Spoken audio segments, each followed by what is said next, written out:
Windigo by Louise Erdrich.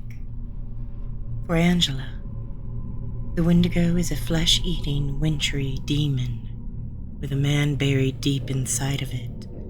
In some Chippewa stories, a young girl vanquishes this monster by forcing boiling lard down its throat, thereby releasing the human. At the core, ice. You knew I was coming for you, little one, when the kettle jumped into the fire. Towels flapped on the hooks, and the dog crept off, groaning, to the deepest part of the woods. In the hackles of dry brush, a thin laughter started up. Mother scalded the food, warm and smooth in the pot, and called you to eat. But I spoke in the cold trees. New one, I have come for you. Child, hide and lie still. The sumac pushed sour red cones through the air. Copper burned in the raw wood. You saw me drag toward you. Oh, touch me, I murmured, and licked the soles of your feet. You dug your hands into my pale, melting fur.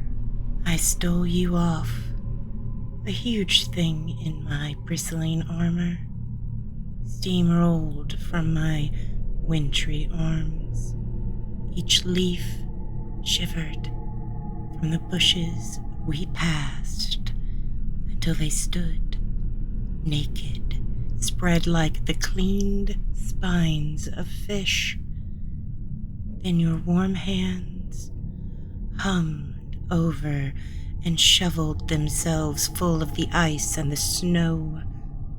I would darken and spill all night, running, until at last morning broke the cold earth, and I carried you home, a river shaking in the sun.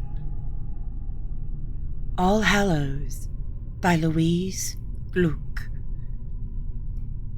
Even now this landscape is assembling. The hills darken. The oxen sleep in their blue yoke. The fields having been picked clean. The sheaves bound evenly and piled at the roadside.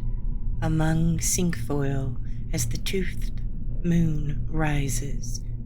This is the barrenness of harvest or pestilence, and the wife leaning out the window with her hand extended as in payment, and the seeds, distinct, gold, calling, come here, little one, and the soul creeps out of the tree. All Hallows Eve by Dorothea Tanning. Be perfect. Make it otherwise.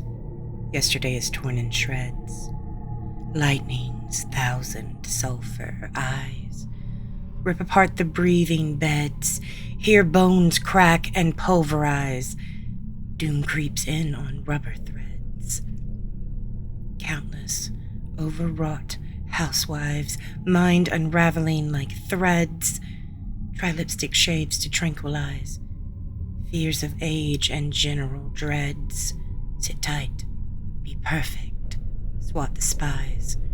Don't take faucets for fountainheads. Drink tasty antidotes. Otherwise, you and the werewolf, newlyweds. Last Week in October by Thomas Hardy.